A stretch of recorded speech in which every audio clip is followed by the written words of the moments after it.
So now let's make something that's less photorealistic. Let's make something that's just fun and pretty. So let's open up an image of, let's say, which crab shall I use this time? I've got dragons. I've got all sorts of things. I'm going to go with maybe a killer whale. Oh, that's not very big. Okay, never mind. Now, I've started with a small picture here, and it would be really handy if I had more space around it. So I'm going to adjust the canvas size, and you can see it's only 452. So let's make it quite big to begin with. Let's say 3000 by 3000. And then where this dot is it'll sort of say, well, if you put that there, then it'll make it bigger with the killer whale at the edge. Or if you make it there, it's bigger with the killer whale at the top. So where is it? There it is. So now one of the problems is quite often I always take items out of the background and work on move them onto their own layer. So let's do that first. So you can see we've now got a killer whale here and a background here, and the reason for that is that I can then start to pick some interesting background or colours, and I can use the fill tool to apply that to the background. Oh no, I did it on the wrong one. Always do it on the wrong one. There we go. There we go. Do it on the background so that I can move this. Whoops, still got the wrong one. Go back to the orca, and I can now move this around and maybe do get it how I'd like it. And I might want to use this as a decorative item, so I might say I am going to copy and paste this back in, and then on this one I'm going to flip it horizontally and do a scale also. I thought it might bring that scale with it, but it didn't. Maybe needed to unselect it. Does that roughly the same size? And you can see it's getting a bit, needs to be a bit bigger, I think. There. And I maybe need to use the magnifying glass now. Now I've got the magnifying glass selected, and if I hold the option key, you can see it turns to a minus. I can zoom out.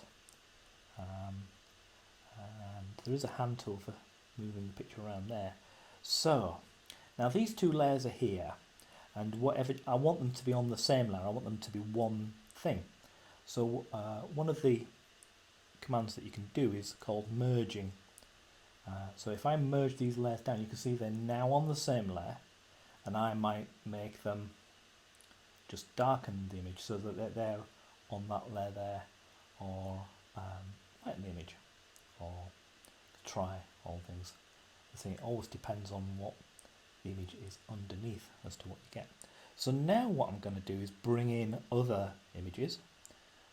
So let's open and place, and maybe some beetles.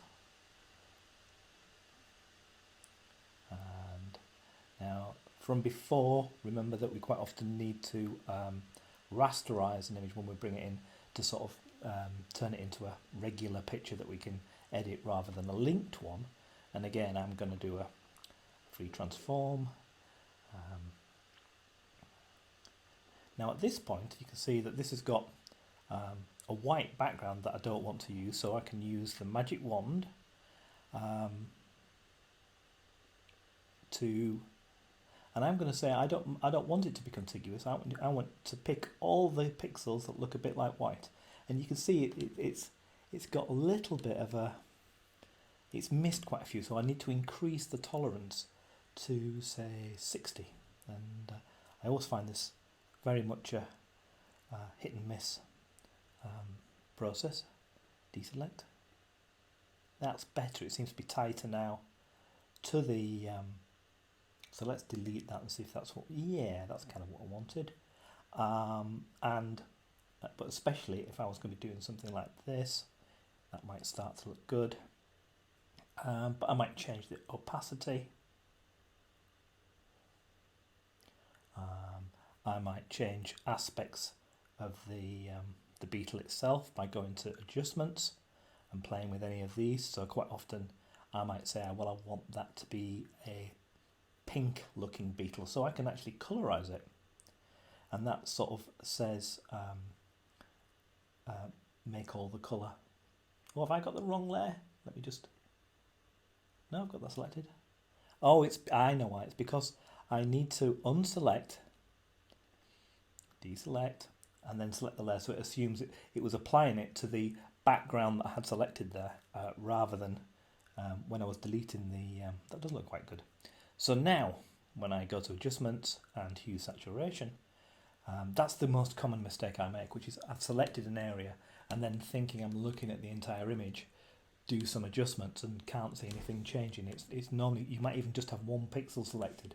So now when I colorize this, it looks a little bit grayscale, but if I bump up the saturation, it'll go a bright color, and if I change the hue, oh, I can make it go yellow, so it blends in. I quite like the sort of, I quite like that look. And then I can play with the lightness. Okay, so that's starting to look quite unusual. What are the other tools? Essentially, I have always just gone around and tried them. There's ones for doing sort of photo repair work. We'll get to those another time. Let's maybe just have a think about some of the... we can sharpen images. We can generate sort of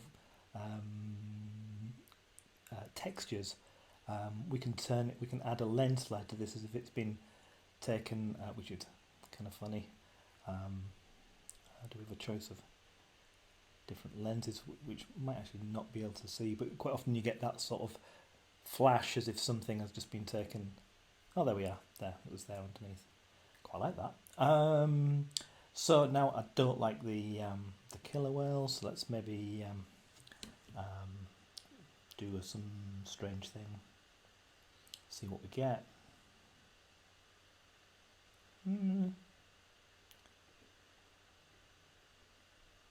They might have to go, the killer whales. It's all different. Exclusion. See, they have some colour with them. That's interesting. So is that. I quite like that bluey colour. So I'm starting to get now. Let's try bring another picture in. A chimpanzee skull. Now this is looking interesting because this could be stretched to overlay the. So, whilst it's good to learn how to use a tool that will get everything done, it's always good to try other tools as well, just to see what they bring to the table. So as well as Photopea, a tool I often recommend is Pixlr.com, which you can use for free. And there's different versions of Pixlr. The advanced one, which we're going to just have a quick look at, or the playful one that is more like Instagram filters. So I got so far with Photopea, so I'm going to open Advanced Pixlr and then open the PSD file, the Photoshop file that I made in, so this is high quality and large, that I made in Photopea. Now what's interesting about this is the layers kind of work the same way, and I can add new layers, and by clicking on the three dots I might change the blend mode. Okay, I can try different things, but there's different tools in here that are always worth trying. So there's different filters. So for example, if I wanted to make so the beach picture, have a filter of what have we got, vignette, to pull in the sort of, make it sort of darker on the outside. That's quite nice.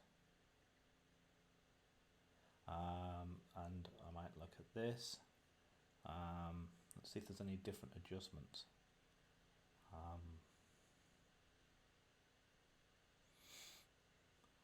So they're very similar adjustments. See if I can find a different fringe. What does fringe do? Let's find out. Ooh, wild. That's what I wanted. Look at that. That is now crazy.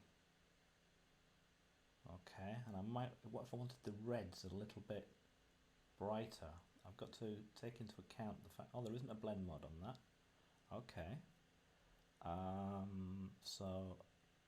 If I look at the adjustment, there'll be a hue and saturation. And what if I take up the saturation? Is that working? Oh no, because I've got the wrong layer selected as usual. So let's have a look again. Hue and saturation.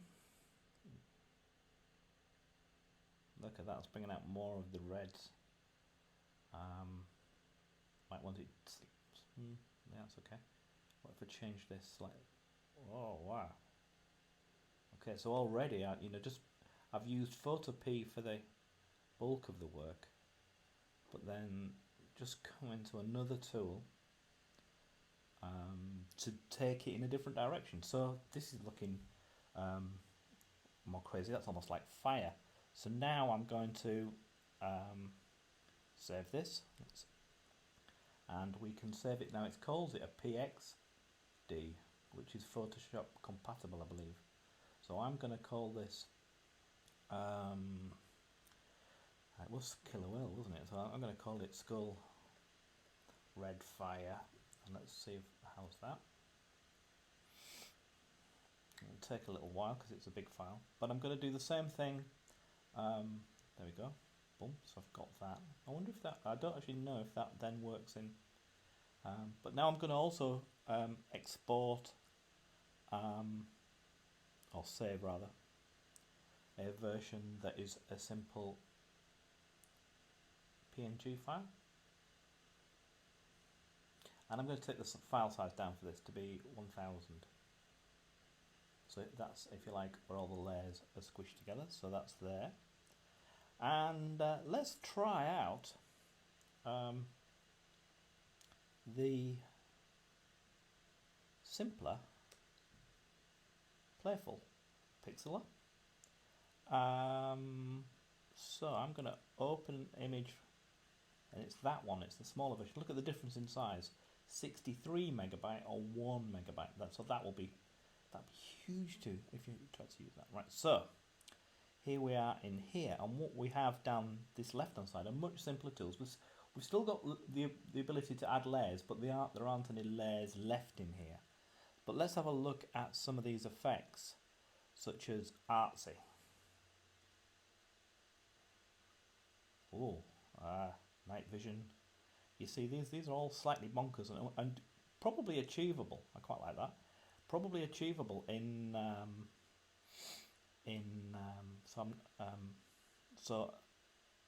so having picked that filter, there's then options that I might don't want any blur grain, a bit more vignetting maybe, a bit more fringing. I'm liking this fringe thing.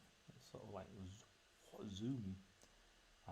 Dehairs, bloom. What's that going to be like? Light. Yeah. So again, apply this. So I've got a new version here. And so save this. Skull Fire 2 PNG. Boom. So I've got a different version now. Quite often it's good, rather than just sort of thinking, oh, that's quite nice, and then continuing. It's a good idea to sort of try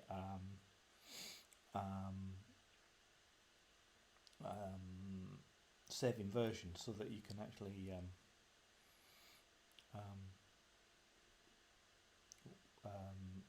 remember what you've got, and that you've always sort of said we've now got a couple of versions, sort of thing. So we've got similar sort of adjustments. So which tool you use is completely up to you, but it's always worth trying different tools. And so finally, or we could have a look at a tool like Photomosh, which sort of uses the idea of glitch art, and here we go. We can use webcam, or we can load a file. So it should be in my downloads. Could take that, and this applies a whole collection of whichever filters that you want to use, such as solarize. Let's see what that one. No, I don't want to use that. Might want to put a bit of shake on. That's too much. That's making my eyes go a little bit crazy. And then I might want to make it into bad TV, and it starts to. And I might want some RGB shift. More of that. Is that working? It's hard to see, I guess. What else? Oh, look, there's another vignette in here, and these tools are sort of applied. And if I choose WebM and then record, it then gives me either a GIF or a web movie file. It seems to change, or I can actually choose JPEG, and it will just give me. Whoops, clicked the wrong one. The Mosh just selects random settings, a whole collection. Wow, look at that! Boom, boom, boom. So if I was to choose GIF now, and is that working? Record. It will give me a GIF. Or if I choose JPEG, it'll give me a picture, just one of the pictures from the animation.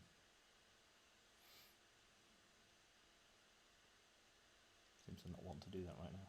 Or has it done it?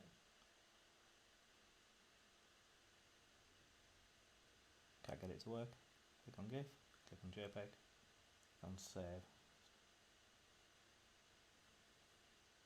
Oh, there we go. Oh, it's just taking a while to get there.